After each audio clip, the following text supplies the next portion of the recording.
Hi guys, in this lesson I'm going to talk to you about groups. Groups with respect to user administration and user management. Every time you create a user in Linux, like I explained in the last session, that user is automatically given a group. Let's say we created a user called Tom. A group called Tom will be created, and Tom will be assigned to this group. The same thing for James and any other user. So a group is a way that we can literally bring people together to give them a set of permissions. I wanted to look at this scenario. Let's say you have an engineering department, and this engineering here. Then you have a lot of employees called Paul, James, Matt, Brandon, and a bunch of other employees. Now let's say you want to give them special permissions. You want them to be able to do something, but however, those permissions, they all do the same job, right? It's easy for you to just group all of them into a group called engineering.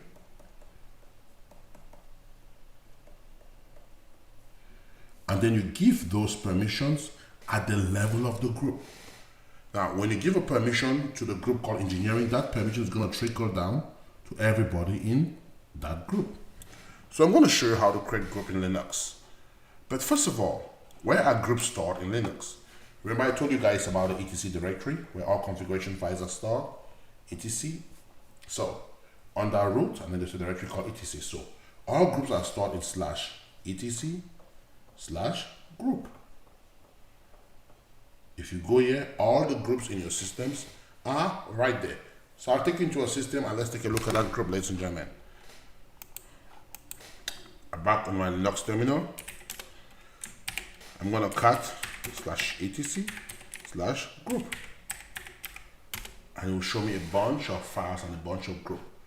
So many. So I will go ahead and do a less instead because I want to see less information. Less /etc/group.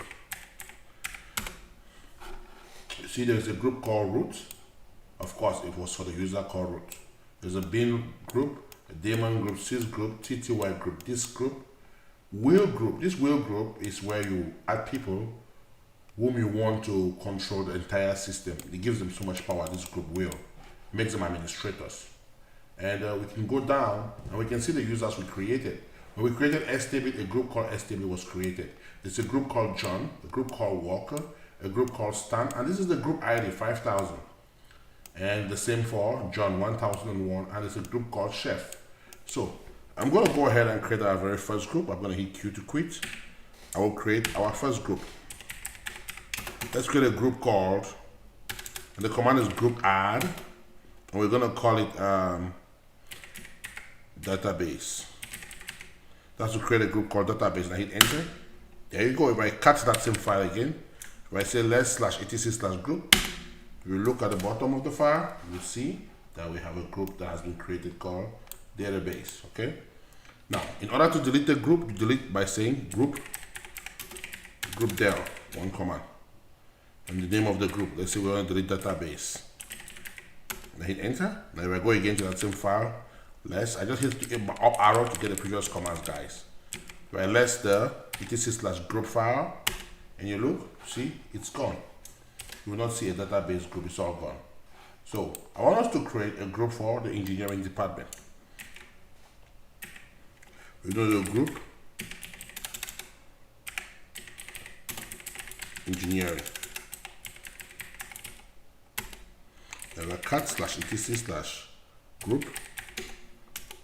Look at the bottom. There we go. This engineering group is 5003. So we're going to do one more thing, guys. I'm going to create a user, and as soon as I create that user, I'm going to give him a very strong. I'll add him in a group called engineering. We'll create a user. His name is going to be Olive. Her name is Olive.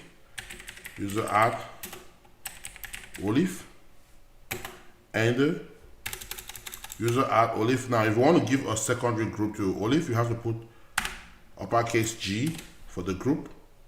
What's the name of the group? Engineering. And the name of the user is Olive. The username we want to use for the Olive. Olive, hit enter. There you go. Now hit ID, Olive. You see that? There is a user ID 5001, the name is Olive. The group ID 5004, the name is Olive. She belongs to a group called Olive, which is the primary group. Whenever you create a user, they automatically create a group for that user. That very first group that comes with every user is called the primary group. Then now any extra groups that you add, for example, Olive belongs to engineering, that's a secondary group. Now, let us create another group. Let us create another user called Boy. The guy is we're going to call him Boy. Let's call him user 1. That's simple. User add. Again, I'm going to specify the group. That's G. I'm going to call it engineering. And what's the name of the user? Let's call it user 1. And hit enter. Excellent. So I'll go ahead and cut etc/group. Look at that. You see, we have a group called engineering. And in that group, we have Olive. We also have user 1. The user 1 also has a group on his name. Olive also has the group with their own name.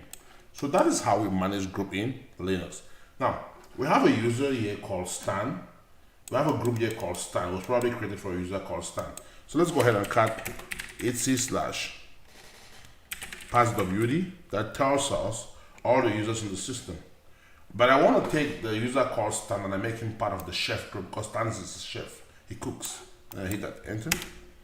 Now I can see here, we can see Stan.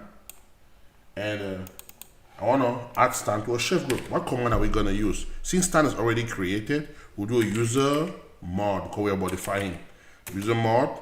What do I want to do? I want to add a secondary group, but I don't want to delete his default group called Stan. So I'll say -a to add. And then capital G for the secondary group. What's the name of the secondary group? Chef.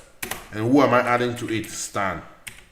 And I hit enter. There you go. Now if I go ahead and cut /etc/group, you clearly see that now. You see chef, the group chef, it has a user called Stan. And we can even confirm for the guy called Stan. You can say ID Stan. When I say ID Stan, hit enter, you can see this is Stan, this is group ID. 5,000. His user ID is 5,000. He belongs to the group Stan, which is 5,000, and also belongs to a secondary group called Chef. One person can belong to so many groups. Like you can belong in a lot of different associations. You can belong on the Facebook group, Facebook automobile group, different type of groups. You can belong to so many groups, and so that's how we manage groups in Linux. Thank you for watching this video, and see you in the next lesson.